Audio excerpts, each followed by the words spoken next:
Close your eyes for a moment and imagine this. Everything you love, everything you fight for, every single breath you take. None of it carries any meaning beyond the story you've made up in your mind. Philosophy calls it the abyss, a place where truth dissolves and all that remains is silence. What if morality was never real, just an agreement between frightened humans trying to tame chaos? What if time itself is not flowing forward, but simply looping endlessly, trapping you in illusions of progress? And what if your sense of self, your memories, your choices, your very identity is nothing more than a fragile echo, gone the second your brain stops working? In the end, the scariest thought isn't death, it's that life may have never mattered at all. Philosophy often begins with quiet questions, and the most unsettling ones are not the grand puzzles of science or the loud debates of politics, but the soft, simple thoughts that creep in during still moments. They are questions that do not frighten in the usual sense, but they disturb because they linger, because once they are heard, they cannot be unheard. What makes them so heavy is not that they are complicated, but that they are almost too simple. A child could ask them, and in fact many children do. What does it mean to be real? How do I know that tomorrow will come? What if everything I see is only a dream? And yet when those questions are asked by a philosopher, they do not fade away as children's questions often do.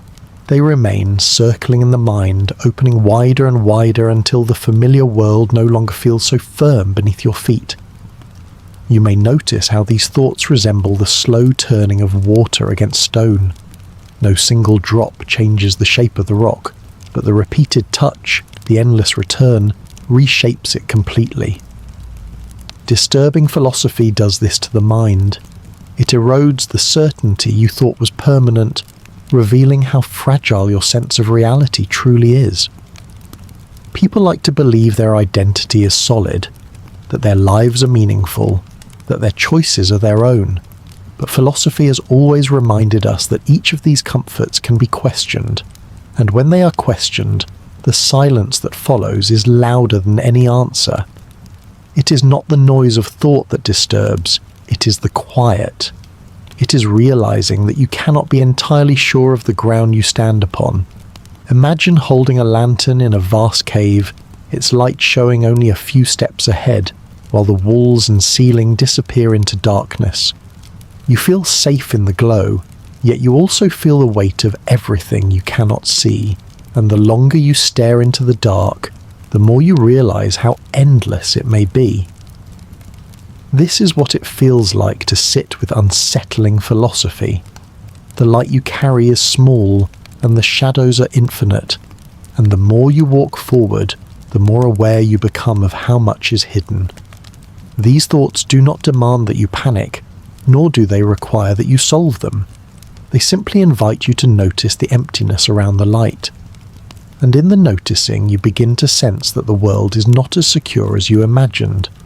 At night, when distractions fall away, the mind becomes more sensitive to these whispers. It is in the stillness before sleep that such thoughts grow most vivid. They do not prevent rest, but accompany it, slowly blending with your drifting awareness until you are not sure if you are thinking them or dreaming them. This is part of their power. They are not sharp, they are not sudden, they are not violent, they are gentle, they are patient, and they follow you quietly. You can hear them in the back of your mind as you breathe, and the more you listen, the deeper they draw you in. Philosophers across centuries have returned to these ideas not because they enjoyed being disturbed, but because disturbance itself reveals something about what it means to be human. It reveals that certainty is never guaranteed, that meaning is never secure, that the self may not be as real as it feels.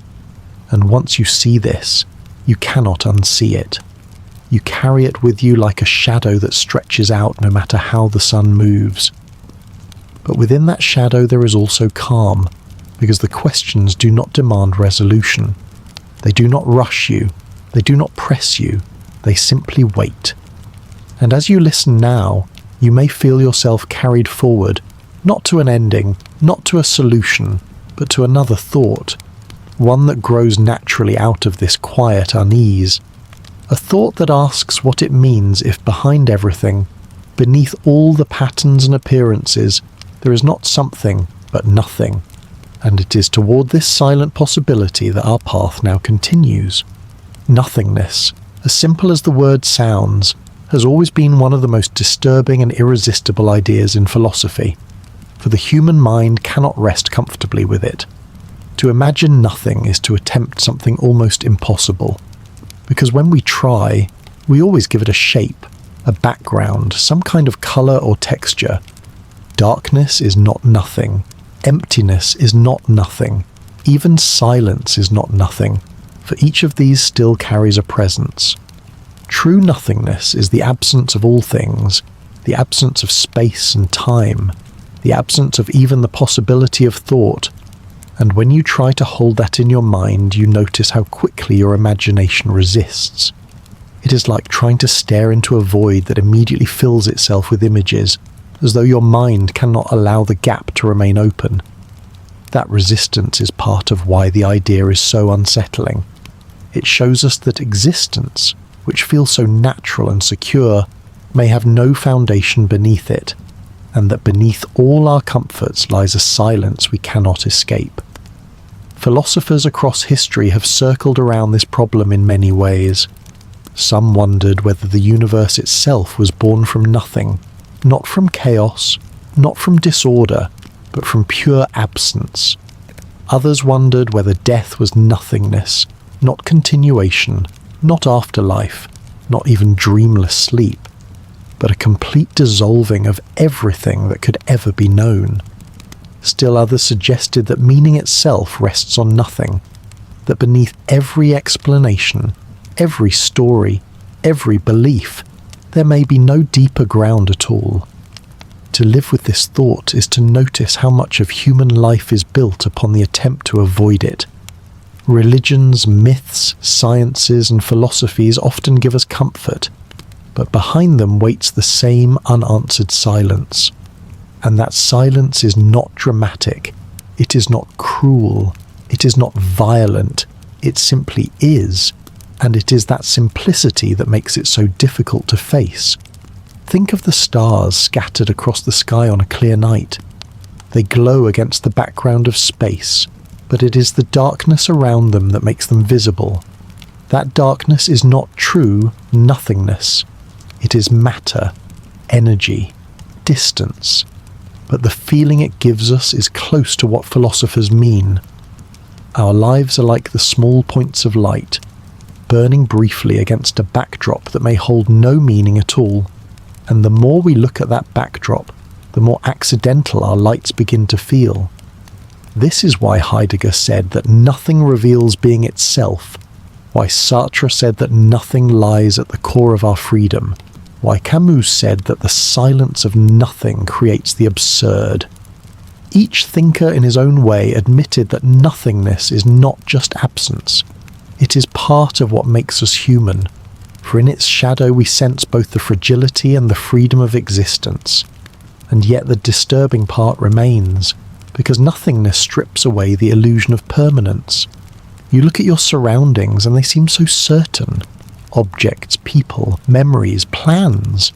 But nothingness whispers that none of it is guaranteed, that beneath it all there may be no ground, no foundation, no ultimate reason. And the longer you sit with this, the more fragile it all feels. But alongside the disturbance there is calm, because if nothingness truly waits beneath everything, then it is not hostile. It is not here to harm or frighten. It is simply silent, and silence is neither cruel nor kind. It is only there. The discomfort comes from us, from our inability to accept it, from our need to fill it with stories. And when you notice yourself filling it, imagining images of darkness or endless space, you begin to understand the lesson that the human mind always builds, always creates, always resists the empty. But if you strip it all away, If you let the silence stand without trying to fill it, you begin to feel the raw unease of nothingness itself. And it is from this unease that our next thought arises. For if the foundation is nothing, if there is no certain ground beneath existence, then what becomes of identity? What becomes of the self you believe you are?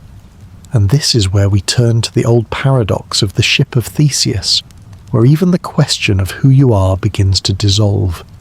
The tale is simple enough, and perhaps that is why it lingers so deeply, because it hides its disturbance behind a puzzle that anyone can understand. The Athenians preserved the ship of the hero Theseus, caring for it plank by plank, replacing each board when it grew weak, until after years and decades the vessel was entirely renewed. When not a single original piece remained, people began to ask, was it still the same ship, or was it another altogether? Some argued that the ship was the same because its shape and story endured. Others argued that it could not be the same because none of the original matter remained. And then a sharper twist was added, for what if someone had gathered the discarded planks and rebuilt the vessel elsewhere? Which ship then would be the true ship of Theseus? The one that carried the continuous form and memory, or the one built from the authentic material of the past? It seems like a riddle about wood and nails, but the more you think, the more you realize it is a riddle about yourself. Your body, like that ship, is never still. Cells die and regenerate. Atoms flow through you. Organs shift. Bones renew. The brain itself rewires. And across the years, almost nothing of the original remains. Within a decade, most of the very matter that composes you has been replaced. Yet you look into the mirror and say you're the same person. You look at photographs of your childhood and say that child was you. You remember yesterday and call yourself the same being who lived it. But in what sense is that true?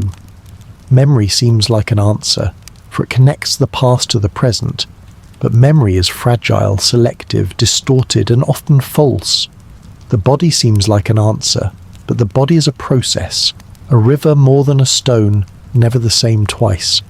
The soul seems like an answer, but the soul cannot be touched or measured, and so it belongs to faith, not reason. And so the paradox of the ship of Theseus lingers unsolved, reminding you that perhaps the self you cling to is as fragile and replaceable as those planks of wood. Philosophers have tried again and again to find where identity lies. Locke argued for memory, but memory bends and breaks. Others argued for the body, but the body never holds still. Others for the soul, but philosophy cannot prove it. Each attempt fails to silence the question, and the question itself remains alive. Think of it in daily life. You fall asleep and wake again. Are you the same person, or only a continuation of a pattern? You grow older, your habits change, your desires shift, your face transforms. Are you still the same you, or are you a sequence of selves joined by a story too thin to notice? Perhaps the self is not fixed at all, but is a flow, a river of change called by one name. The disturbing truth may be that you're not a single being, but many, each moment replaced by the next, each self fading as a new one appears, and continuity is only an illusion you carry to stay whole. But if this is true, another problem arises. For if the self is not solid, then who is it that chooses? If identity is unstable, then what meaning can choice or responsibility hold? If the one who chooses today is not the same as the one who bears the consequences tomorrow, then what is left of freedom? The ship of Theseus begins with planks of wood, but it leads to you, to the unsettling thought that perhaps the freedom you feel when you decide is as fragile and uncertain as the self that claims it, and so we drift naturally into the problem of free will, where even the act of choice may not be your own at all. For most of life you move through the world with the quiet confidence that you are free, that when you lift your hand it is because you decided, that when you speak it is because you chose to, that when you turn left or right on the street, it is because the self within you made a decision. Yet philosophy has always whispered doubt into this certainty, asking whether you are truly the author of your actions or whether every movement, every thought, every word is the inevitable result of causes stretching back far beyond your control.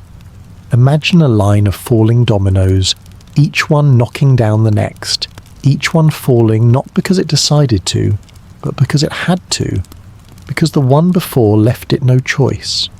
Determinism suggests that life itself may be like this, that every event, every choice, every thought is the consequence of what came before, and what came before that, and on without end. If that is so, then the freedom you feel may be no more real than the feeling of stillness you have when sitting on a spinning planet, carried forward without noticing. The discomfort lies not in being pushed or forced, but in realizing that you may never have been choosing at all, that the very sense of choice is only an illusion the mind creates after the fact. Consider how much of your life is already set by things you never had the chance to choose. You did not choose the moment of your birth, nor the time in history into which you arrived. You did not choose your parents, your culture, or the language that first shaped your mind. You did not choose the earliest lessons impressed upon you, the habits that formed in childhood, the paths of possibility narrowed or widened by circumstances beyond your reach. Even your body was not chosen. The structure of your brain, the tilt of your emotions, the chemistry that guides your moods, all of these were given to you before you could ever say the word decision. And when you reflect on this, the idea of freedom becomes less clear. Even the desires you feel so strongly as your own, your taste in food, the music that moves you, the ambitions that pull you forward, each of these is the result of countless influences outside your control. When you say I choose, who is it that speaks? Is it a free agent, untouched by the chain of causes, or is it the product of that chain itself, another domino falling because the ones before it left no other path? This is the soft disturbance of determinism, not the thunder of a denial, but the quiet suggestion that perhaps freedom has always been an echo rather than a source. And yet philosophers have not agreed, for the question is as deep as it is unsettling. The strict determinists argue that every action is part of the chain of cause and effect, written long before you acted, that the feeling of choice is only the brain's way of explaining what has already been decided by conditions. They point to how your brain begins to prepare for action fractions of a second before you consciously feel you have chosen, suggesting that choice itself may be the story told after the fact. The compatibilists argue differently, saying that freedom does not require escaping causality, but rather means acting according to your own desires, even if those desires themselves are determined. If you act as you wish without external constraint, then in a sense you are free, even if what you wish has been shaped by forces beyond you. And then there are those who hold fast to the possibility of true free will, insisting that in the moment of decision something irreducible occurs, something beyond cause, something that cannot be explained by what came before. But even here doubt lingers, for every argument seems to carry its own shadow, and none can silence the quiet unease. The disturbing part is not that you lack freedom, but that you cannot know whether you have it, that the feeling of choosing may be as fragile as identity itself. And so once again you find yourself drifting from one disturbance into the next, because if choice itself is uncertain, then what of the stage upon which your choices appear? What of the world that surrounds you? And this leads us softly into the unsettling question of whether the reality you inhabit is even real at all, the question of the simulation, where existence itself may dissolve like a dream. The suggestion is simple to say, but almost impossible to escape once it takes hold. For what if the life you know, the people you trust, the places you move through every day are not what they appear to be, but only the surface of a deeper design, the product of a vast and hidden machine shaping every detail without your awareness. Long before the age of computers, philosophers wondered if the world itself might be illusion. Plato told of the cave where prisoners saw shadows and mistook them for truth. Descartes asked how we could know a powerful deceiver was not tricking us at every moment, and countless traditions spoke of dreams within dreams where reality and appearance were never certain. In modern times, this old unease has been given a new frame, for as technology advances, it becomes easier to imagine simulations so convincing that those within them could never know the difference, and if such simulations are possible, then the disturbing question follows naturally. How can you be sure you're not already living in one? You tell yourself that the solidity of the world is proof, yet dreams feel solid too while you're inside them. You tell yourself that pain and touch and sensation are proof, yet those same signals could be created without any outside cause. You tell yourself that memory proves a continuous past, yet memory itself can be written, altered, or fabricated. The possibility that your entire reality is simulated is not disturbing, because the world feels unreal, but because it feels so completely real, while offering no way to prove that it is. Imagine a video game character moving across landscapes, hearing the wind, seeing the sky, watching years pass. To that character, the world is vast and alive, yet to the one outside it is nothing more than code and light. The disturbing thought is that you may be in the same position, that every law of physics, every moment of history, even your doubts about the simulation itself are all written lines in a vast program. Some thinkers argue that if advanced civilizations exist, capable of building such simulations, they would likely create many of them, perhaps millions, perhaps billions. And if that is true, then it is far more likely you're inside one of the many than in the single base reality. Others argue that the very progress of our own world toward creating artificial realities hints at the same possibility, for if you can imagine it, what stops others from already having built it? And if that is the case, then the unsettling truth is that everything you know, from the smallest detail of your life to the stars shining overhead, could be nothing more than the glow of another world's screen. The question does not end there, for if this is a simulation, then who created it and why? Was it built for study, to watch your life unfold as part of an experiment, or for entertainment, a story written for the amusement of those beyond, or for purposes you cannot even begin to imagine? Perhaps you're no more than a character running through a program, your choices illusions, your world a stage, your story a script. The calm part is that even if this is true, it changes nothing about how life feels from within.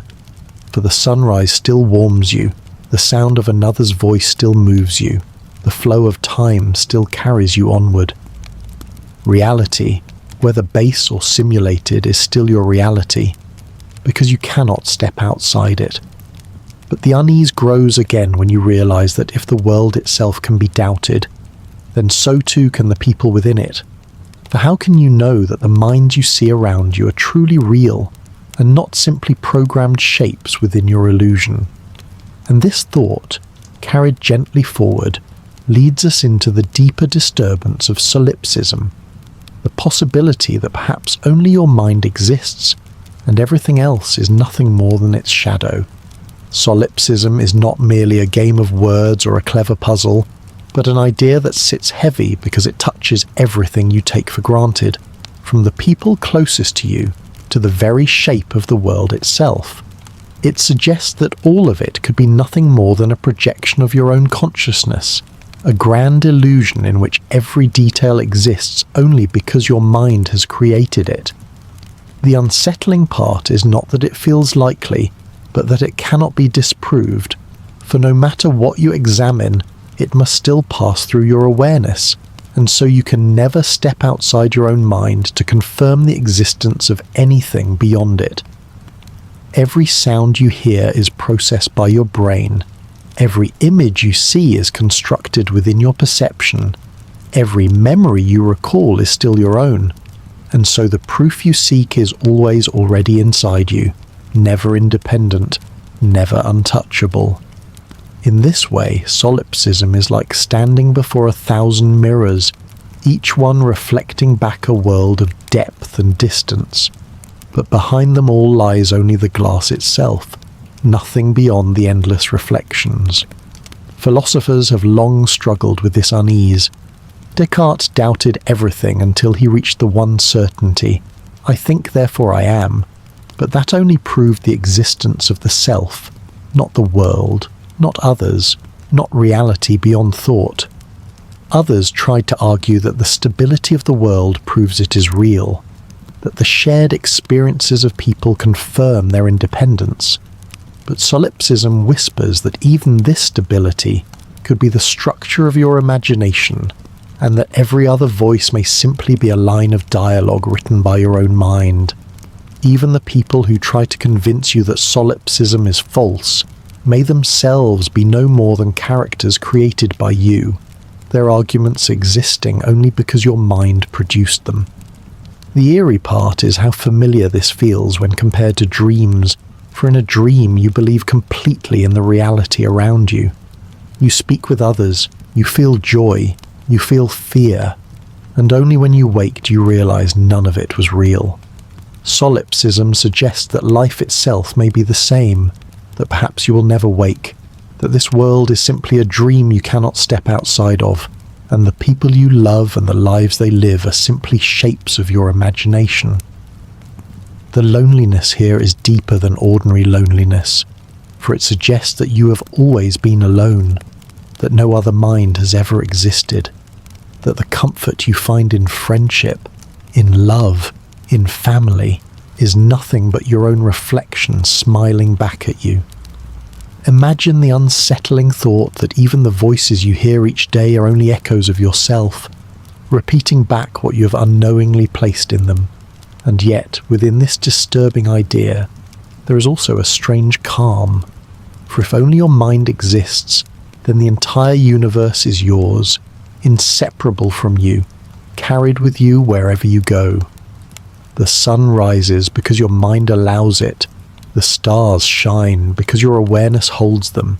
The entire structure of reality is bound to your consciousness, and so in a way you're never without it, never separate from it. Still, the unease remains because the question cannot be silenced. You cannot prove or disprove it. You cannot escape the possibility that you are alone in a world that is nothing more than your own projection. And once you have felt this question, it lingers, quietly reshaping how you see everything around you. But as with every disturbing thought, it does not stop here. For once you begin to wonder whether the world is only your creation, another question naturally arises, one even more unsettling, and that is whether time itself might be an illusion, and whether you are not simply imagining others, but imagining the same life over and over again, a cycle without end. And so we drift into the strange and heavy idea of eternal recurrence, where the life you live may be the only one, but it may be lived again and again forever. This thought, most famously expressed by Nietzsche, asks you to imagine not a single lifetime followed by rest, but an infinite return of the same existence, repeated endlessly in every detail. Every action you take, every mistake you make, every word spoken, every silence held, every joy, every sorrow, every fleeting second, all of it comes back in the exact same way, looping forever with no chance of alteration. It is not reincarnation, not a new life or a different body, but the same life, the same choices, the same paths walked in the same order, replayed without end. Even this very moment right now would one day return to you, the same thoughts, the same feelings, the same awareness, and after it passes it would return again, stretching across eternity. The unsettling weight of this thought lies not only in its repetition, but in the permanence it gives to all things. If every instant is destined to repeat, then nothing can be dismissed. Nothing fades into nothingness. No mistake vanishes. No regret disappears. Every second matters infinitely because it will be lived infinitely. Imagine standing at a crossroads knowing that whichever direction you choose, you will take that same step an infinite number of times. Imagine every regret in your life, every moment of shame, every pain, not as events that fade into the past, but as eternal companions, destined to return to you forever. Would you bear it willingly, or would the very idea crush you with its endless weight? Nietzsche used eternal recurrence as a kind of test, a mirror to hold against your life. Could you say yes to living it again and again, without alteration, without relief, without escape? If you could, it would mean you affirm life so fully that you embrace even its heaviest burdens. But for most, the thought is disturbing, because it removes the comfort of endings. There is no final rest, no moment when suffering ceases, no closing of the book. Instead, every sorrow must come back, every wound must reopen, every loss must return, forever. And yet at the same time, every joy must return, every love must reappear, every beauty must shine again. It is eternity not as a heaven or hell, but as a circle, looping endlessly through the same mixture of light and shadow. Think of a melody that never ends, repeating over and over until the beginning and the ending blur into the same note. This is the rhythm of eternal recurrence. Some have imagined it as a literal possibility, that in an infinite universe every arrangement of matter must eventually repeat, that given enough time the same life must reappear. Others see it as a thought experiment, a way to force you to confront the weight of your life. If you knew that each moment would return forever, how would you live it? Would you act differently? Would you hold each moment more dearly? Would you reshape your choices so that you could embrace their endless return? Eternal recurrence removes the illusion that time erases what has passed. It whispers that nothing is gone, that everything remains, that each action is eternal. There is both terror and calm in this. Terror, because you realize there is no escape from yourself, and calm, because nothing is ever truly lost. Every sunrise comes back, every embrace returns, every moment of wonder is yours forever, bound into the circle with every moment of sorrow. To live under this thought is to see that existence is not about fleeing pain or chasing pleasure, but about affirming the whole of it, saying yes to the circle in its entirety. Still, the unease does not vanish, because eternal recurrence also suggests that freedom may be only an illusion.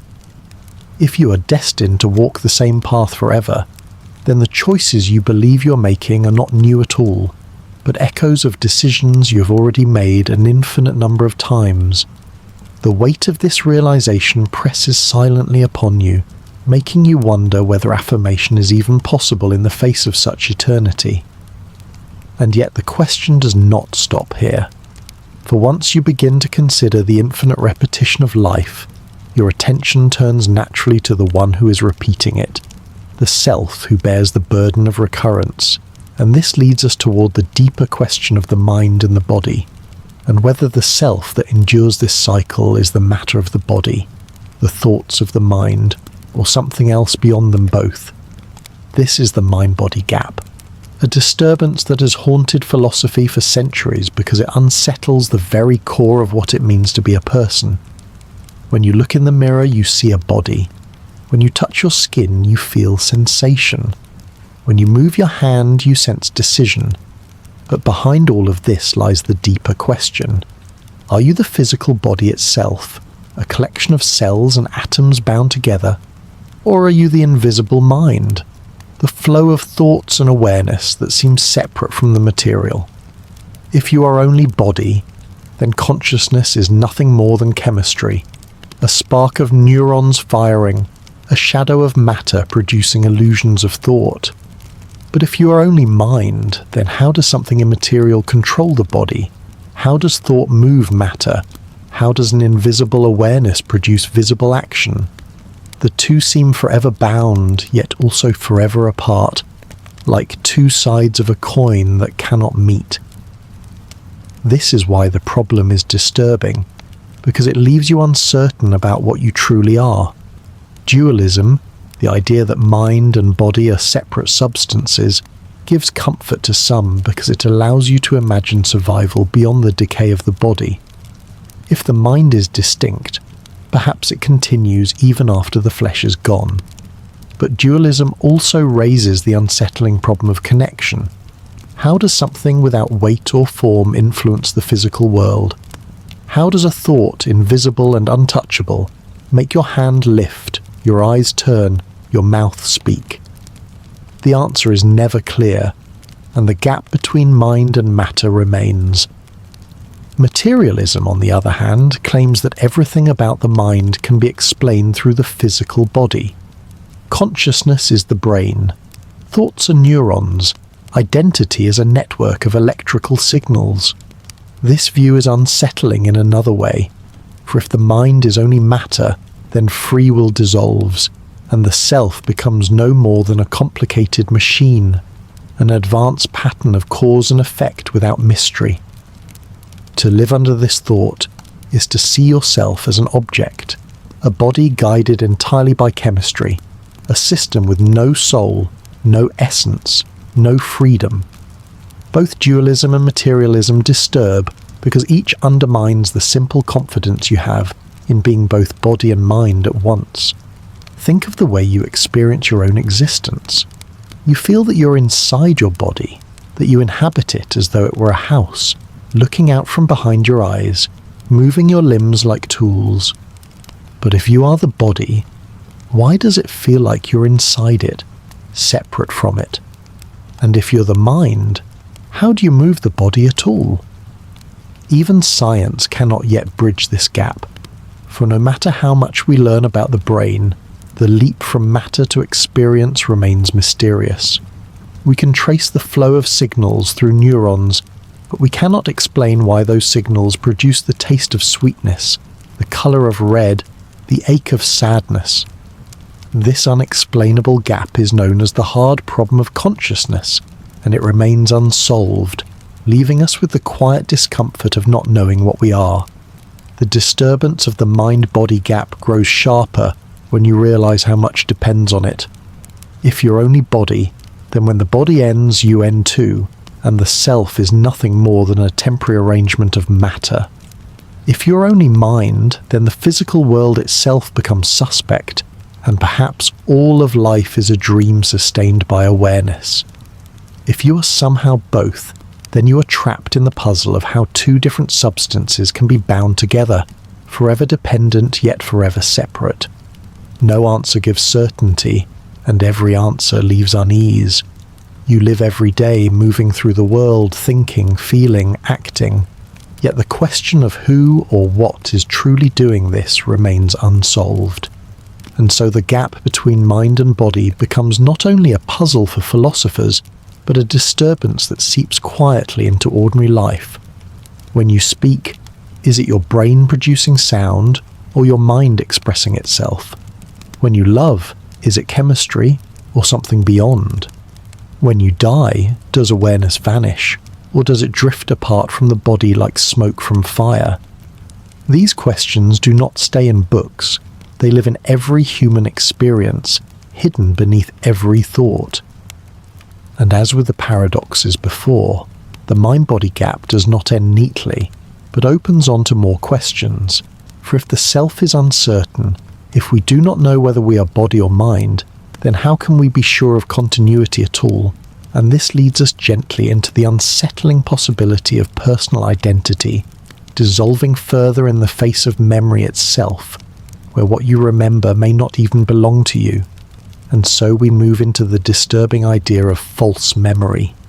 Memory is the thread you believe ties your life together, the fragile line that lets you say you're the same person you were years ago, but false memory reveals how easily that thread can fray, or worse, be replaced by something that was never there.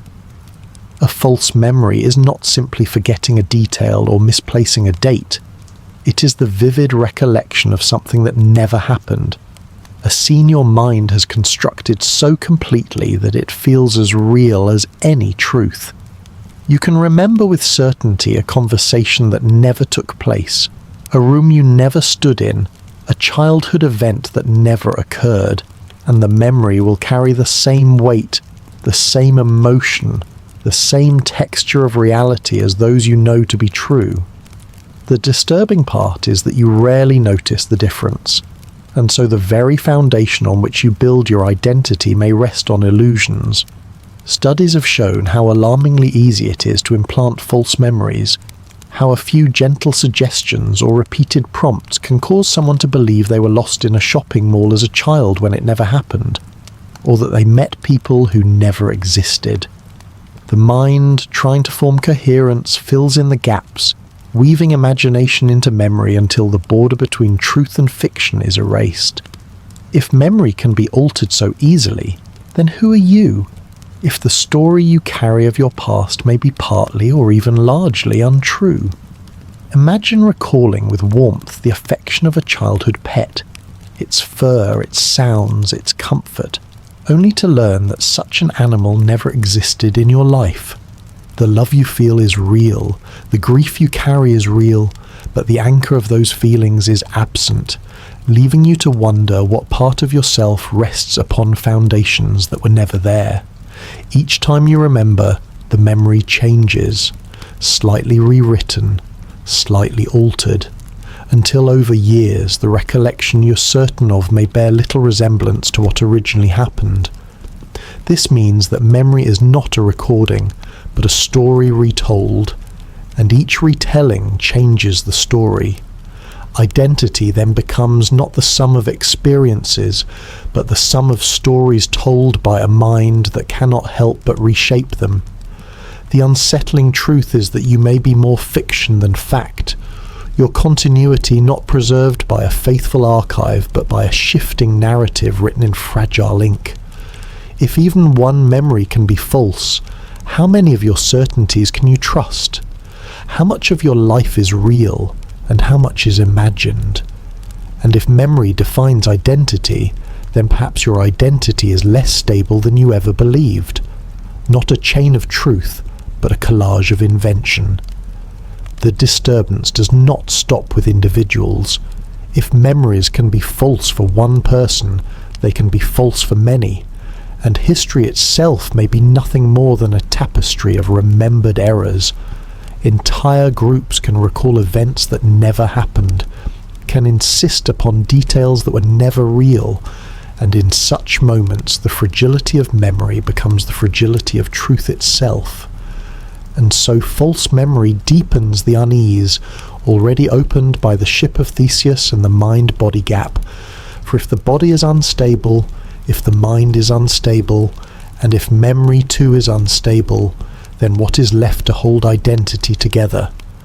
The answer is uncertain, and in that uncertainty the weight of existence grows heavier, pressing you further into doubt. And from this quiet disturbance, another question begins to form, for if memory, the anchor of the past, is unreliable, then what of time itself, the stage upon which memory is built? And this leads us toward the unsettling possibility that time is not as real as it feels, but may itself be an illusion. Time seems certain because it surrounds you everywhere. It is in the rising and setting of the sun, in the ticking of clocks, in the way you grow older, in the way moments slip from present into past. Yet the closer you look, the stranger it becomes. Augustine once admitted that when no one asked him he felt he knew what time was, but when pressed to explain it, he found he could not. The past is gone and no longer exists. The future has not yet come to be, and the present vanishes the instant you try to hold it. If only the present exists. What is the present? a razor-thin slice that disappears the moment it's noticed. If past, present, and future all exist, then what does it mean to move through them?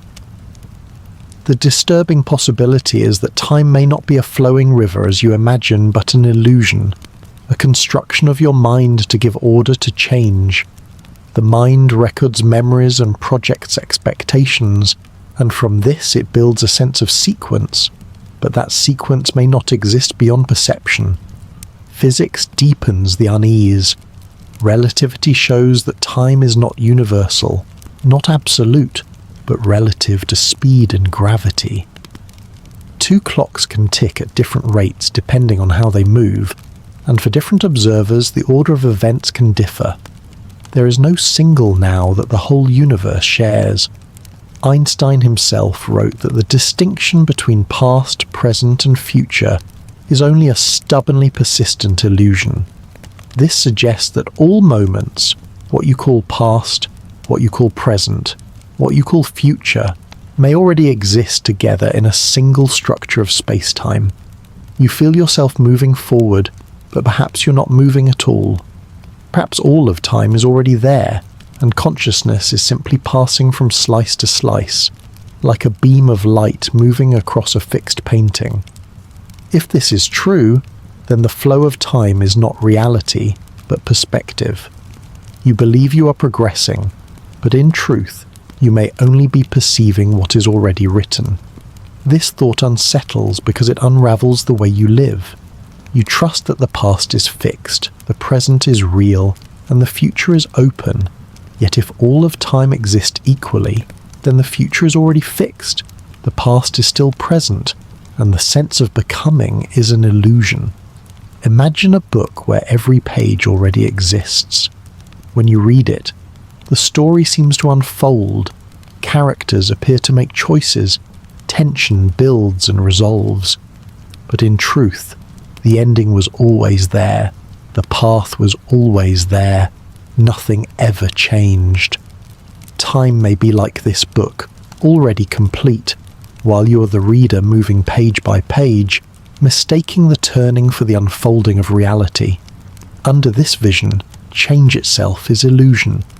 Nothing comes into being and nothing fades away. Everything simply is, waiting in its place within the block of existence.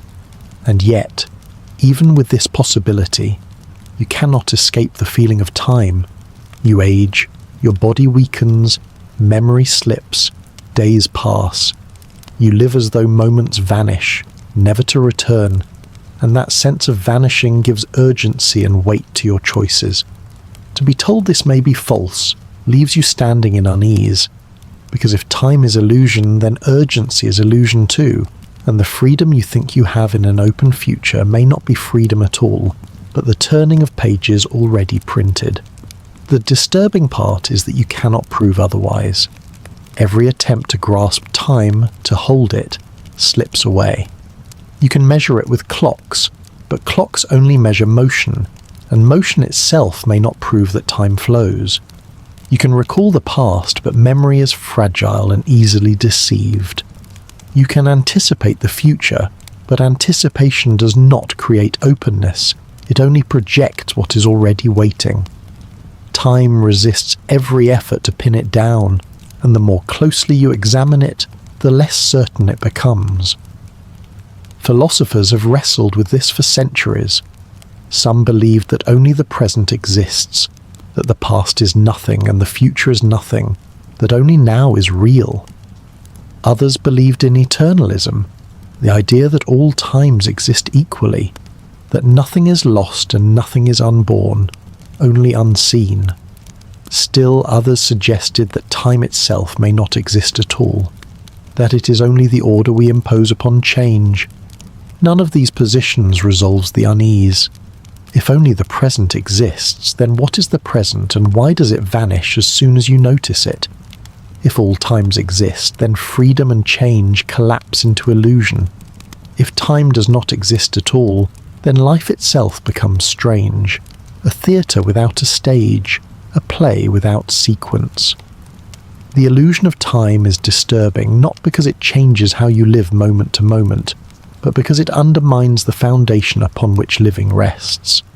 If time is illusion, then what does it mean to age?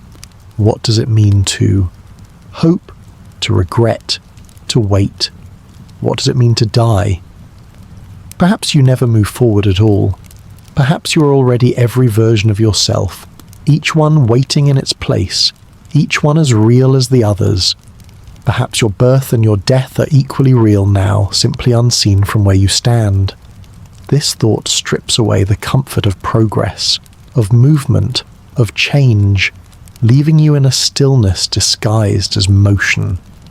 And so time, which seems so ordinary and familiar, becomes one of the most disturbing mysteries of all. You cannot live without it, yet you cannot prove it exists as you believe it does. And from this silent disturbance, another question arises. For if time itself is illusion, then what of the meaning you try to find within it? And this thought carries us directly to the idea of the absurd, where the human search for meaning collides with the universe's silence. The absurd is not chaos or nonsense, but a tension, a space where two truths press against each other without resolution. On one side is the human condition, the restless need to ask why, to search for purpose, to hope that life points towards something beyond itself. From the earliest moments of awareness, you seek patterns, you ask questions, you look for answers. You want to know why you exist, why the world exists, why suffering occurs, why joy matters. This hunger cannot be silenced, for it is woven into your very being, a need as deep as breath. On the other side is the universe, vast and unresponsive, offering no clear reply, no final answer, no purpose carved into the stars. The more urgently you ask, the more silent it remains, and the silence grows heavier the more you listen. The absurd is born in that clash, the human demand for meaning and the world's refusal to give it. Camus described this with the image of Sisyphus, condemned by the gods to roll a stone up a hill, only for it to roll back down, endlessly, without escape. His punishment was not pain, but pointlessness, effort without conclusion, struggle without progress. And in this myth, Camus saw the mirror of human life. You rise each day, you work, you strive, you suffer, you love, you lose, you begin again, and though you may create meaning for yourself, the universe offers none. Like Sisyphus, you push the stone, and like Sisyphus, you watch it fall again, no closer to resolution. The disturbing part is not just the endless labour, but the recognition that your life too may be a cycle with no final answer. And yet Camus did not suggest despair, but a strange acceptance. He asked us to imagine Sisyphus happy, to see in his struggle not meaningless punishment, but the fullness of existence itself, to live without hope of final answers, but with intensity, embracing the absurd instead of fleeing from it. Still, the thought remains unsettling, because it asks whether life has any foundation at all. If the universe is silent, then what is the purpose of your joy, your suffering, your striving? If all is motion without destination, then why live at all? The absurd refuses to give comfort, for any attempt to escape it, whether through illusions of certainty, through promises of final meaning, or through denial of the question, falls back into the silence. The tension does not dissolve, it remains. You cannot silence the hunger for meaning, and the universe will not feed it. That is why the absurd is so disturbing, because it is not a puzzle to be solved, but a condition to be endured, one that sits quietly in every life, waiting beneath every action, whispering in every pause. And yet, as with every disturbing idea, there is a strange calm hidden within it. For if the universe will not give you meaning, then you are free to create your own. If no purpose is carved into the stars, then the only purpose is the one you write into your days. Camus called this revolt, not rebellion against the world, but refusal to bow to its silence. to live fully in spite of the absurd, to love, to create, to endure, knowing the silence remains. But this too is disturbing, because it places all weight on you. There is no external meaning to lean upon, no eternal script to guide you. There is only your fragile will, writing significance into moments that the universe regards with indifference. And once again, freedom itself feels heavy, because the burden of meaning rests entirely on your own shoulders. The absurd is therefore not only an idea, but a mirror in which you see your own condition. You wake, you live, you ask why, and the silence answers nothing. You may build temples, write books, seek gods, or embrace science, but beneath all explanations the tension remains. The absurd does not end. It does not vanish. It does not solve. It lingers, pressing against you in the quiet moments when you realize that your longing for ultimate answers will never be satisfied. And from here the thought grows even more unsettling, for if existence itself is absurd, then why is there existence at all, and not nothing? And with this question we step further into one of the deepest disturbances of philosophy, the mystery of why there is something rather than nothing. At first it seems too simple to trouble you, because existence surrounds you so completely that it feels unquestionable. You walk on solid ground, you breathe air, you see stars, you hear sounds, and all of these assure you that of course there is something. How could there not be? Yet when you pause and look beneath this obviousness, the question begins to open, heavy and impossible. Why should anything exist at all? Why not nothing? Nothing is easier than something. Nothing requires no explanation. Nothing cannot break, cannot begin, cannot end. And yet here you are, not in nothing, but in something so vast and complex that you cannot measure its boundaries. The disturbing part is that no explanation resolves this, because every explanation already assumes existence to explain existence.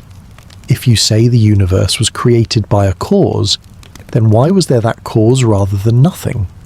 If you say the universe is eternal, why should there have been eternal existence rather than eternal nothing? If you say it appeared by chance, then why was there a field of possibility at all in which chance could operate? The mind loops back again and again into the same silence. You cannot push the question away, because at the root of every theory is the fact of existence, and that fact itself is what cannot be explained. Philosophers have named this the darkest question, the question that swallows all others. Leibniz asked it directly, why is there something rather than nothing? And though centuries have passed, no answer has satisfied.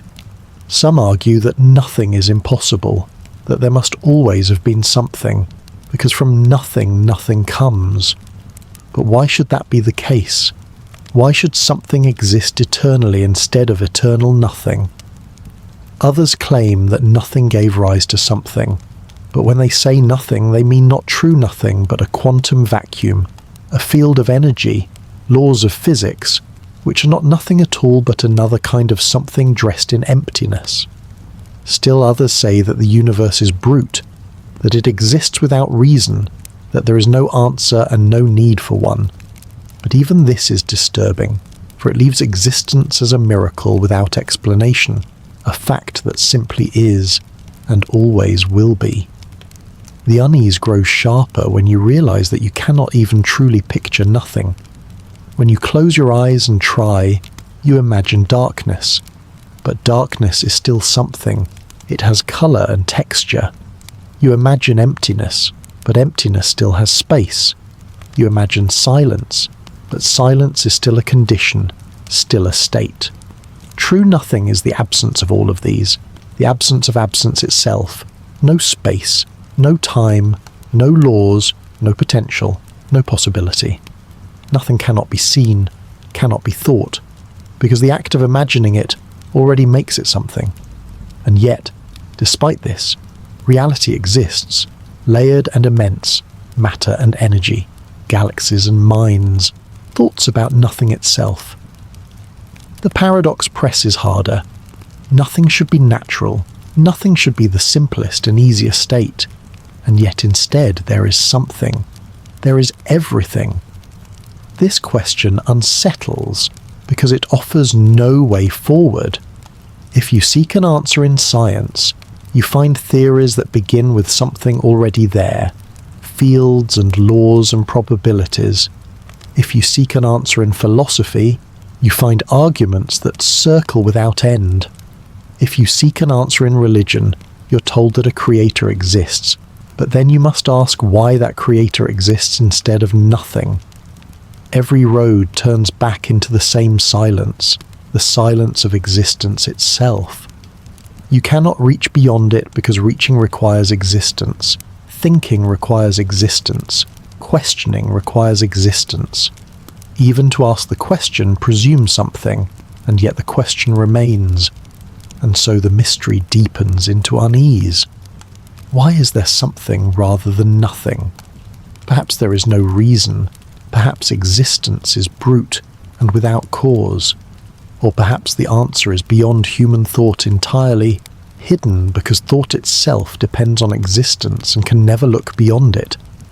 Either way, the disturbance remains, pressing at the mind, reminding you that the most obvious fact is also the most inexplicable. And from this silence another question arises, a mirror to the first. For if the mystery of why there is something cannot be resolved, then the opposite mystery demands attention as well. What does it mean for there to be nothing, not on the cosmic scale, but at the level of the self? And this leads us into the paradox of death, where the end of individual existence becomes the shadow image of the beginning of existence itself. Death unsettles because it is at once certain and unknowable. You know that every living thing dies. You see bodies grow frail. You see life vanish. You know your own will one day end, and yet the experience of that ending is something you can never grasp. You can picture what happens to the body, but you cannot picture what happens to the self, the awareness, the perspective through which all life has been lived. When you imagine death, you are still alive imagining it. So the one thing you cannot imagine is what it will be like not to imagine at all. This is the paradox. Death is the most certain fact of life, yet it is also the one experience that cannot be experienced. You can only approach it in thought, but never touch it, for to touch it would be to no longer exist. Philosophers have turned this paradox over endlessly. Epicurus said that death should not trouble us, because when we are alive, death is not, and when death is, we are not. But this reasoning soothes only partly, because it does not erase the unease of nothingness. To say you will not exist does not make it less disturbing to know that one day the self you are now, the memories you hold, the perspective you carry, will vanish completely. Others have imagined death as a passage, a doorway to something beyond. But even if this is so, the question remains, what is it to cease as the self you are now? What is it to have awareness cut? What is it to meet nothingness if nothingness is indeed what waits? The mind recoils from the idea of its own absence. You can picture the world without you, the people moving on, the seasons continuing. But you cannot picture your own absence within it, because every picture still contains you as the one who pictures. The paradox of death is not only that you cannot know it, but that it defines life while remaining unreachable. Every choice you make is shaped by the knowledge that time is limited, that you will not last forever. You love because life is short, you create because life is short, you fear because life is short. Death gives weight to existence, and yet you cannot approach it directly. It stands always ahead, certain and near, but hidden. To live is to walk towards something you cannot see, to prepare for an experience you cannot have. This creates a strange kind of unease, because death is both the end and something you can never meet as an end. It is like a horizon you move toward but never stand upon, for when you arrive, you're no longer there. And then there is the disturbing question of whether death is truly nothingness, or something else beyond your comprehension. Perhaps awareness simply ceases, as though it never existed. But what does it mean to not exist? Can you truly imagine the absence of consciousness, the absence of thought? When you sleep without dreams, you return to wakefulness and say you knew nothing, but even that nothing is bordered by waking before and after. True non-existence has no border, no before and after, no awareness at all, and the thought of it stretches the mind beyond what it can contain. Or perhaps death is not nothingness but transformation, the self-dissolving into something greater, or splintering into pieces, or beginning again without memory. Each possibility is disturbing, because each removes the certainty of the self you know. The paradox of death is that it is both the most intimate fact and the greatest unknown. You live in its shadow from the moment you're born, but you will never be able to turn and face it directly. It shapes everything you are, and yet when it comes, you will not be there to know it. Death is the limit of existence, the border you cannot cross while still remaining yourself. This paradox leaves you with unease, for it reveals the fragility of identity, the impermanence of all that feels solid, and the impossibility of knowing what it truly means to end. And from here the thought does not rest, for if death is both certain and unknowable, then what of life itself? What of its value in the face of such certainty? And this question leads us into the next disturbing thought, nihilism, where meaning itself seems to dissolve in the shadow of mortality. Nihilism is the unsettling conclusion that life has no inherent purpose, that all values are human inventions, that meaning is not discovered but imposed, fragile and temporary, vanishing when the one who holds it vanishes. To the nihilist, the universe does not care, it does not guide, it does not provide reason. The stars burn and collapse, the earth turns and decays, people are born and die, and beneath it all there is no underlying plan. What you call meaning is only a pattern you lay upon the chaos, and when you are gone, the pattern disappears as if it had never been. This thought grows heavier the longer it is considered, because so much of human life depends on the assumption that meaning exists beyond you. You live, you work, you suffer, you strive, you love, believing that these things matter in some larger sense, that they contribute to something beyond the brief span of your life. Nihilism strips this away, leaving only the bare fact of existence without explanation.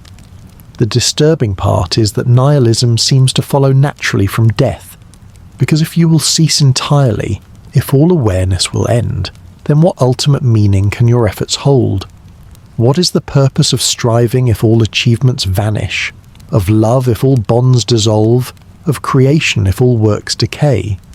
Philosophers have responded to nihilism in many ways.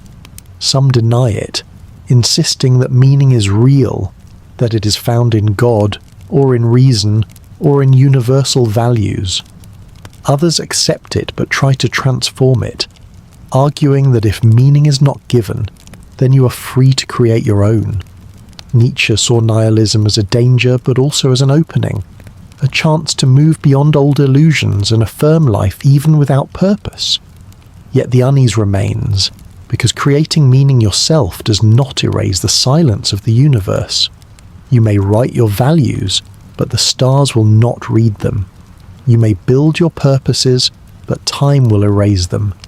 Nihilism whispers that all of it, your hopes, your fears, your creations, your struggles, is temporary and without final weight.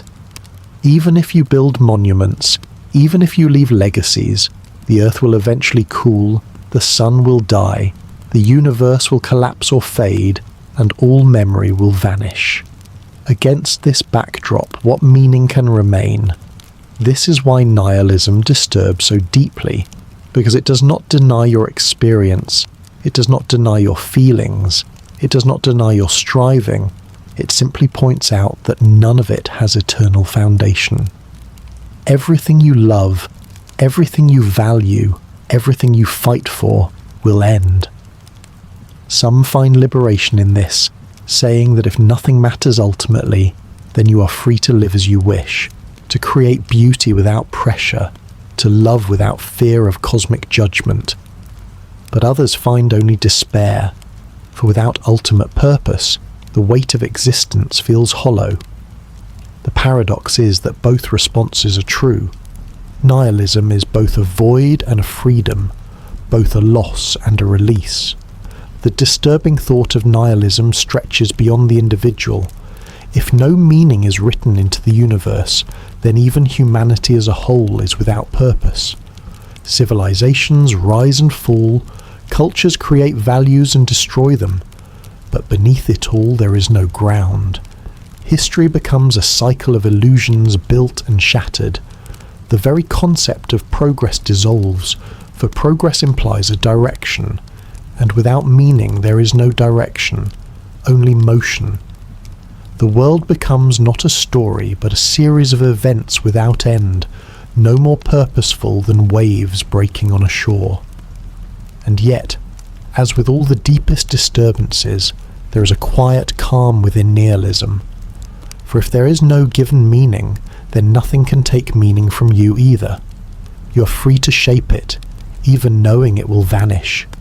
You are free to affirm life, not because it points somewhere beyond itself, but because it is all there is.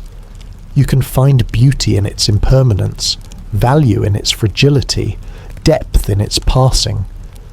But this calm does not silence the unease, because in the quiet of the night the question still returns. What does it all matter if death erases everything, if time erases everything, if even the universe itself may one day end? Nihilism remains, like a shadow cast by existence itself, always following, never leaving.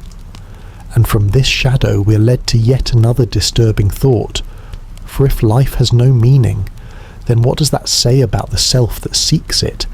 And this carries us into the unsettling paradox of identity, where the idea of a stable self begins to unravel into fragments.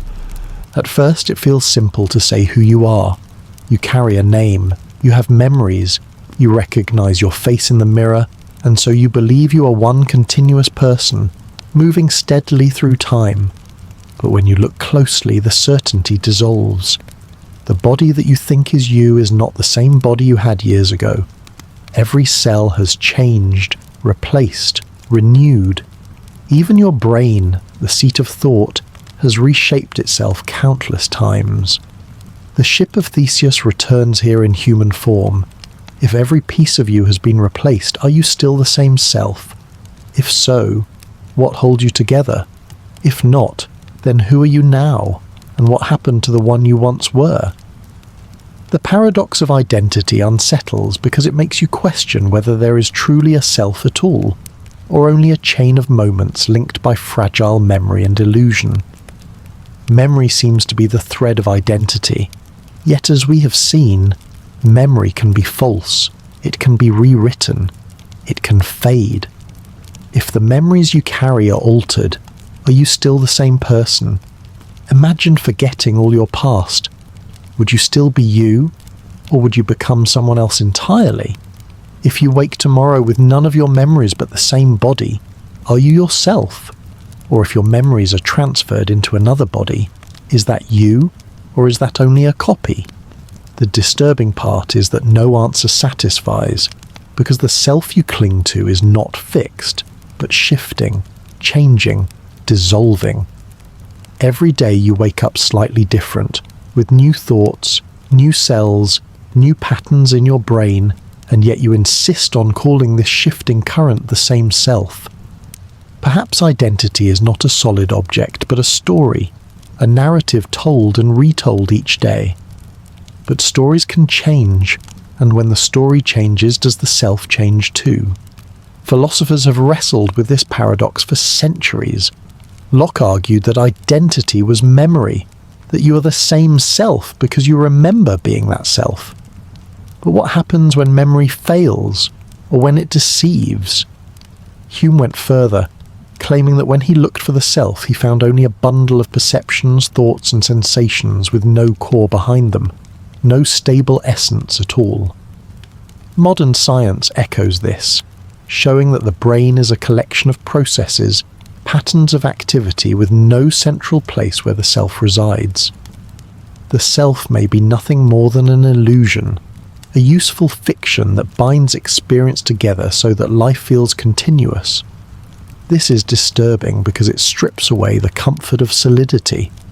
You think you're a single enduring person, but perhaps you're only a series of moments, stitched together by a mind that cannot bear to admit its own impermanence. The paradox of identity becomes sharper when you imagine dividing or duplicating the self. Suppose your mind could be copied perfectly into another body or another machine. Would that copy be you? If it remembers your life, if it thinks with your patterns, is it the same self or is it only another, starting from the same point but diverging the moment it begins? If it is the same, then two selves can exist at once, which undermines the idea of unity.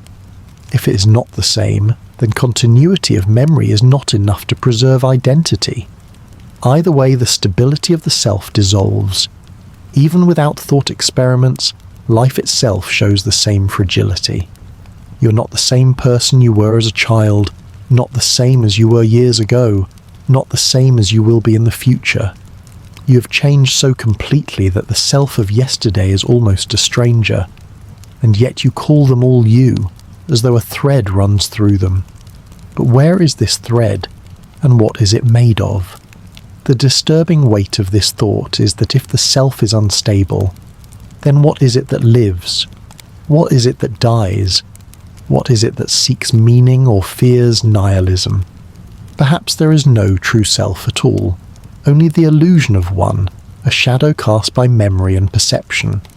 Or perhaps there are many selves, each moment birthing a new one, each thought belonging to someone slightly different, all strung together in a fragile line.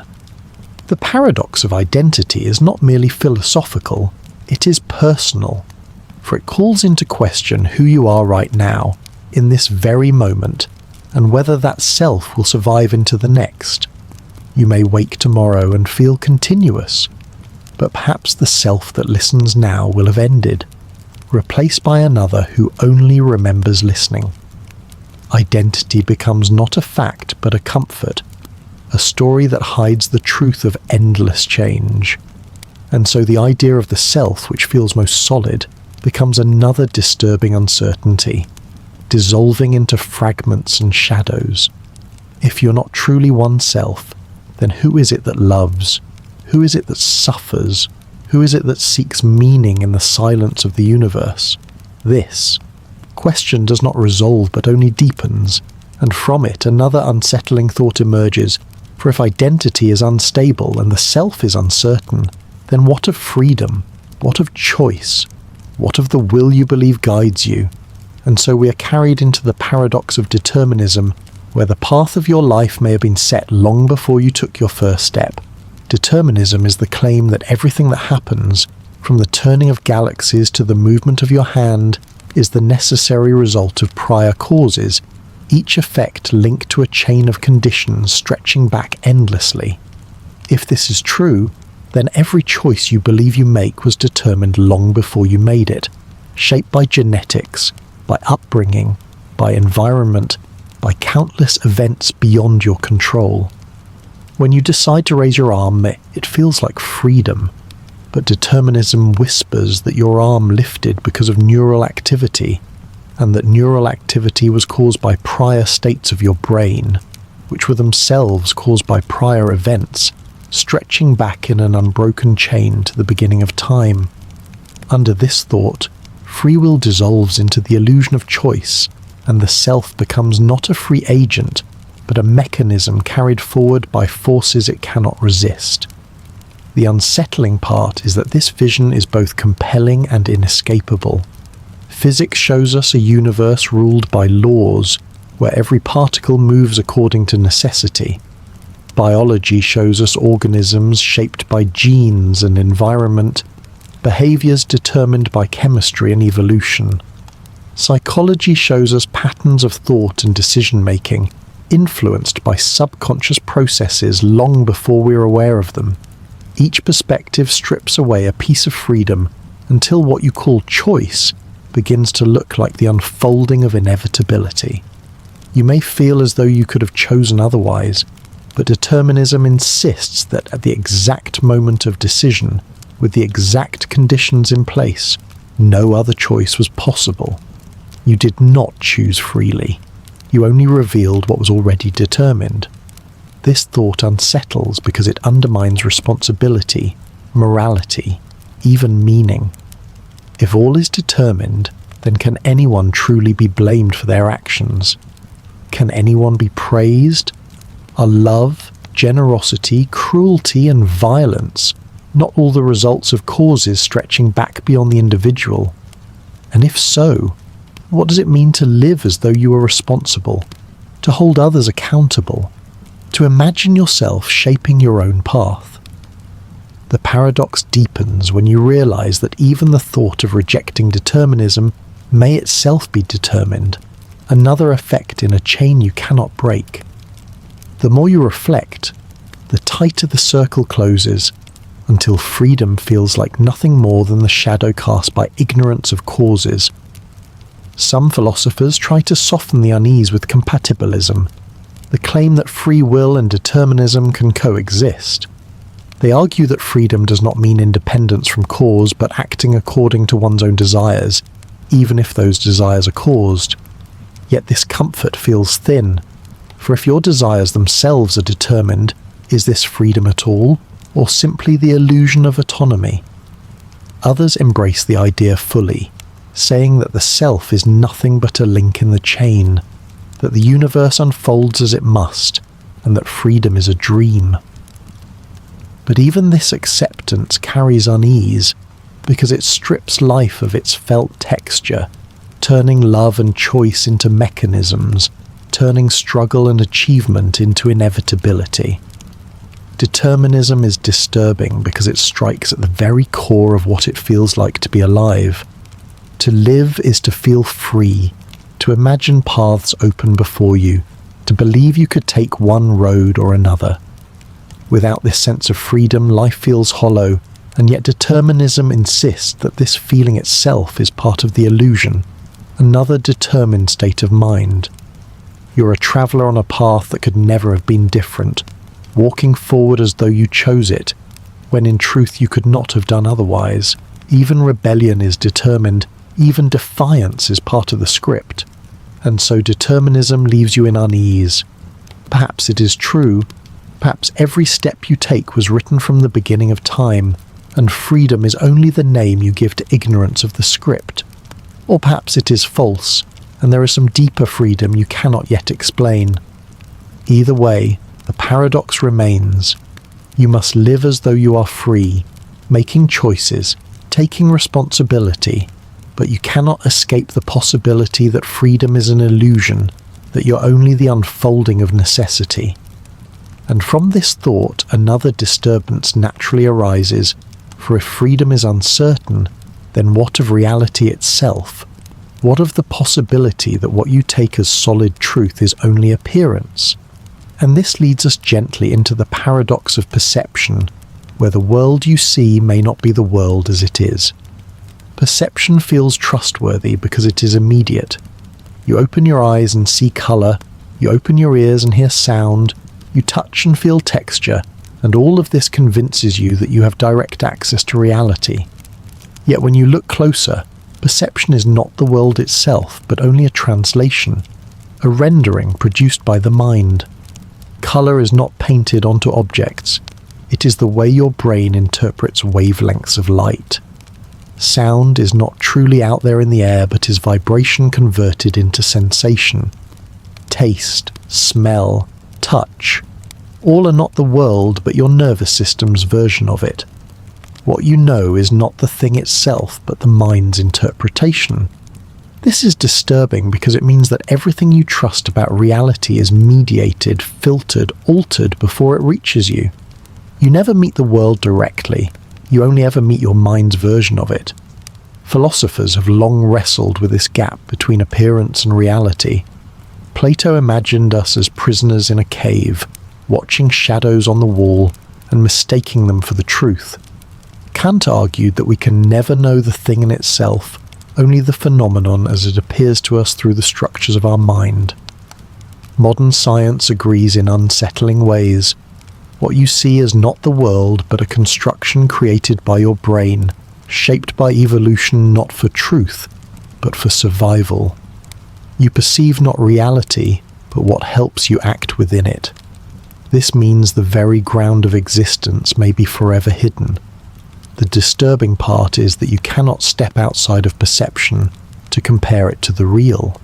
You cannot peel away your senses to see the world as it is, for even that attempt would be perceived through the same senses. You are trapped in the circle of perception, forever facing only appearances. This paradox grows heavier when you consider illusions. A mirage shows water where there is none.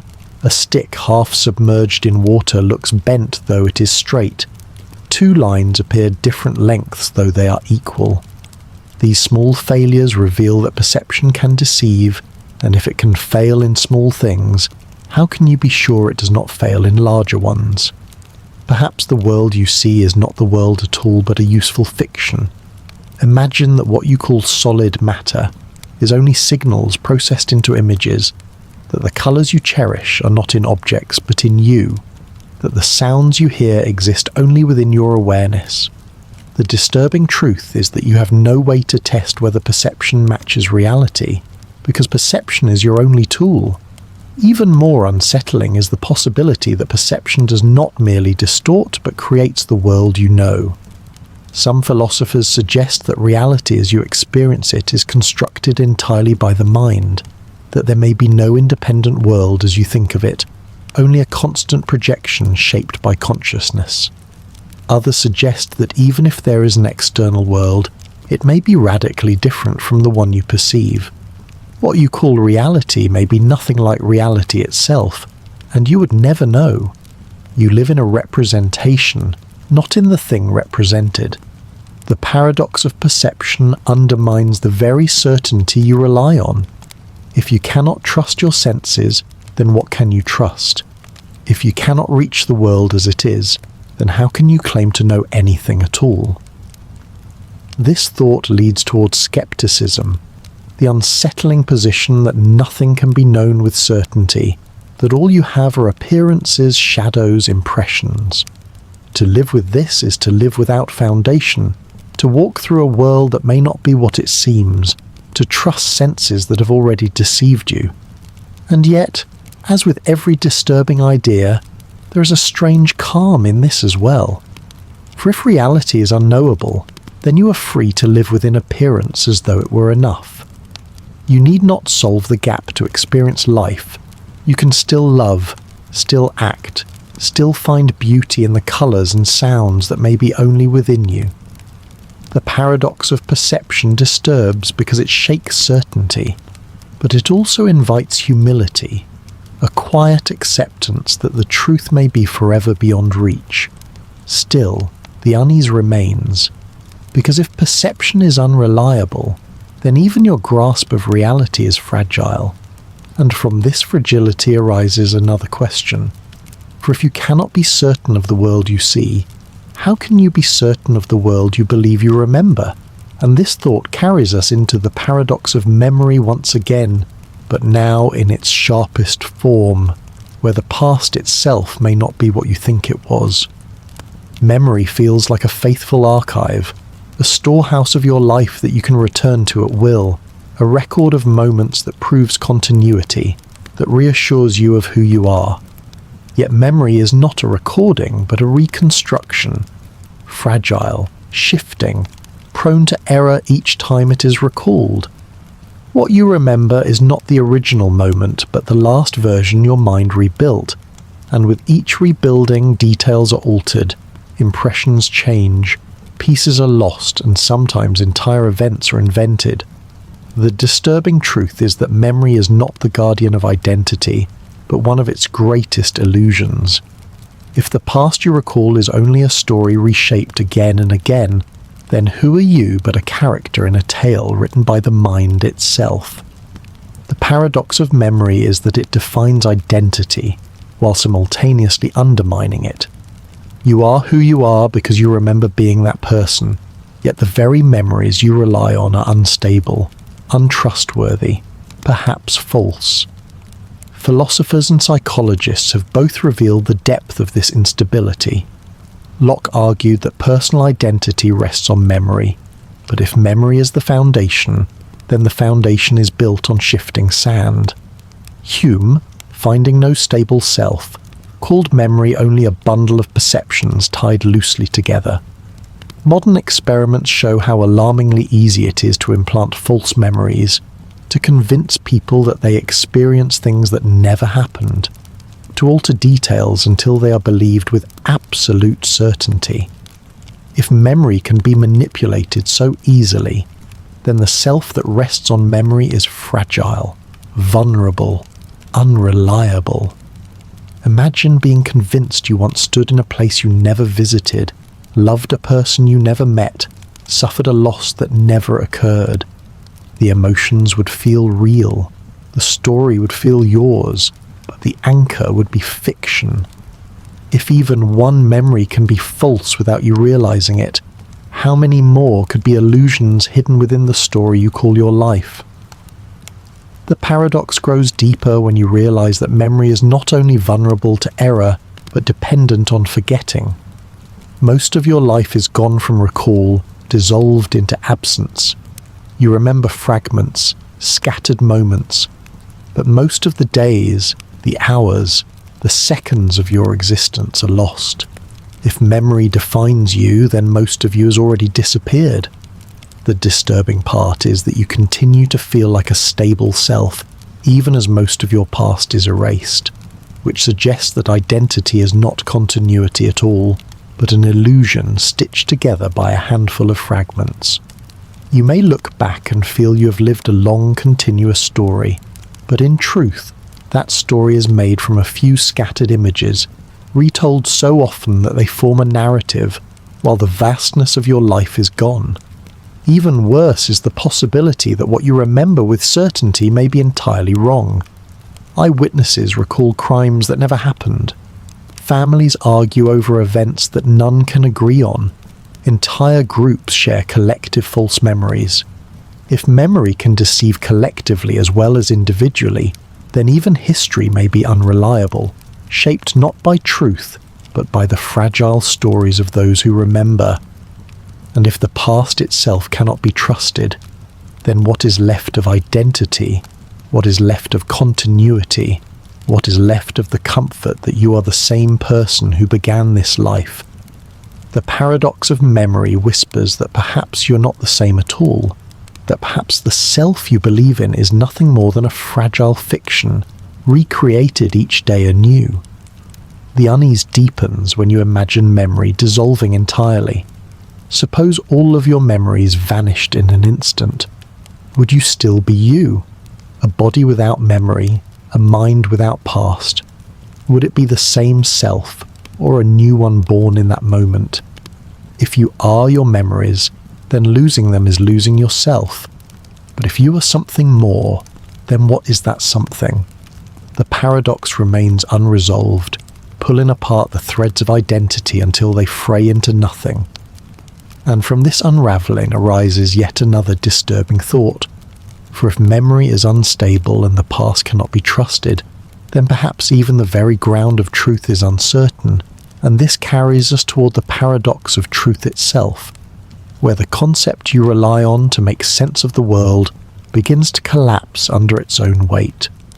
Truth feels like the firmest of all things, the anchor against confusion, the standard by which reality is measured. To say something is true is to say it stands beyond doubt, beyond deception, beyond illusion. And yet, when you look closely, truth itself begins to dissolve into paradox. What is truth? Is it correspondence, the idea that a statement is true if it matches reality? But then you must know reality as it is, and as perception and memory have shown, reality itself may be forever hidden behind appearances. If you cannot step outside of your own perception, then how can you know whether your beliefs correspond to the world? Or is truth coherence, the idea that a statement is true if it fits consistently within a system of beliefs? But systems can be coherent and still false, whole worlds of logic and explanation perfectly consistent within themselves, yet detached from reality. Others claim truth is pragmatic, that what is true is what works, what produces results. But this too unsettles, because usefulness is not the same as reality. A belief can guide action effectively and still be false. No matter where you turn, truth slips away, refusing to rest in any single definition. The paradox deepens when you consider that declaring something true always requires justification, and justification itself must be justified, leading into an infinite regress. How do you know your belief is true? Because it is supported by evidence. But how do you know the evidence is true? Because it rests on further assumptions. And how do you know those assumptions are true? Each answer pushes you further down a chain with no final anchor. Eventually you reach the unsettling possibility that truth may have no foundation at all, that it is suspended in air, held up only by other truths that themselves demand support. This is the abyss of skepticism, where every claim is questioned until none remain secure. The disturbing part is that truth is not only a philosophical puzzle, but the basis of life itself. You act as though some things are true, that fire burns, that water quenches thirst, that other minds exist. But the paradox of truth reveals that even these certainties rest on fragile ground. Your senses can deceive you, your memory can fail you, your reasoning can mislead you. To live, you must trust something, but to think deeply, you see that this trust has no absolute justification. This tension creates unease. You cannot live without truth, yet you cannot prove truth exists as you believe it does. History adds to the disturbance, for what one age calls truth, another calls error. Once it was true that the earth was the center of the universe. Once it was true that disease came from miasmas. Once it was true that time was absolute. These truths dissolved into illusions, replaced by others that may themselves one day collapse. If truth changes, is it truth at all, or only temporary agreement? Perhaps what you call truth is nothing more than consensus, fragile and shifting, the product of culture, power and language rather than reality itself. Nietzsche even suggested that truths are illusions we have forgotten are illusions, worn metaphors hardened into habits of thought. This is disturbing because it strips away the solidity you hoped truth provided, showing it instead as a construct, a tool, a story repeated until it feels inevitable. And yet, even as truth unravels, you cannot escape it. To deny truth is to affirm something as true. To reject it is to rely on it. The paradox is inescapable. You must use truth to question truth. You must stand on a foundation that disappears as soon as you examine it. This creates not only intellectual unease but existential weight. For if truth is uncertain, then what is left to guide you? Without truth, meaning collapses, knowledge dissolves, identity frays. And yet life goes on, lived within truths that may be illusions, walked along paths whose ground may vanish.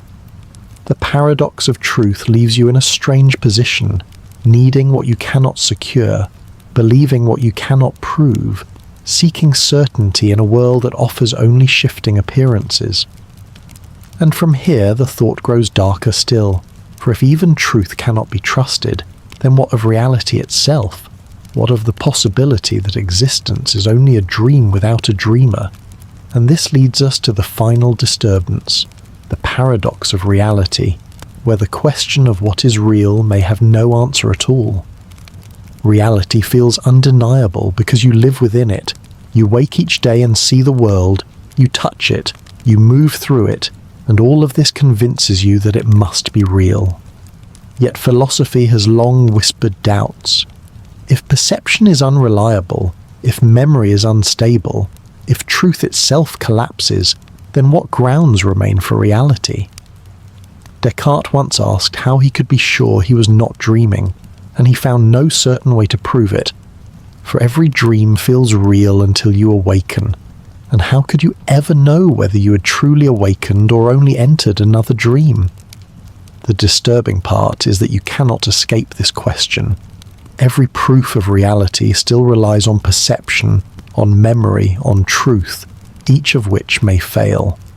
Some suggest that reality is mind, that all you experience is projection, that matter itself is illusion.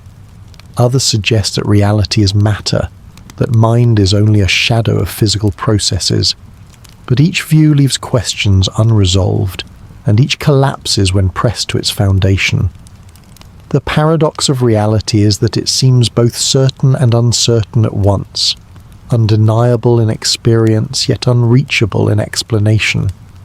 Perhaps there is no reality as you imagine it, only a shifting play of appearances, or perhaps reality exists, but you can never know it as it truly is. Either way, you remain suspended in unease, unable to step outside of reality to confirm it, trapped within the very thing you wish to test. This final paradox casts a long shadow, for it suggests that everything, the self, the world, the universe, may be without foundation, suspended in uncertainty. And so we arrive at closing reflections, not with answers, but with the recognition that answers may never come. Disturbing philosophy is not disturbing because it offers horrors, but because it dissolves certainty, stripping away the illusions you cling to until nothing remains but questions. Each paradox unsettles not by breaking the world, but by showing that the world was never solid to begin with. Identity, freedom, truth, meaning, reality, all are fragile, all are uncertain, all may be illusions your mind creates to hold itself steady. The unsettling calm is that you cannot escape these questions, and yet you must live within them. You rise each morning and walk through a world that may be illusion. You love and strive and hope in the face of nihilism. You make choices under the shadow of determinism. You trust perceptions that may be deceiving. You rely on memories that may be false. You believe in truths that may be shifting. Life continues, even without certainty, even without foundation. This is the strange gift of disturbing philosophy. It leaves you with nothing to hold on to, and in that nothing you find freedom. If all is uncertain, then you are free to live without final answers. If reality may be dream, then the dream is yours to walk within. If meaning is not given, then meaning is what you create, even if it vanishes when you do. As you let these thoughts settle, they need not keep you awake with fear, but can guide you gently into sleep. For uncertainty can be heavy, but it can also be quiet. The paradoxes you have walked through are not meant to be solved tonight, nor perhaps ever. They are companions in the dark, questions that linger softly at the edge of thought. And as you drift, you may feel the weight of these mysteries ease into silence, as if the mind itself grows calm in the face of not knowing. Perhaps this is the final reflection, that you need no answers to rest, that uncertainty itself can become the lullaby, carrying you into sleep. And so the story closes, not with resolution but with quiet, as the disturbing thoughts fade into the night, leaving only stillness, only breath, only the calm of letting go.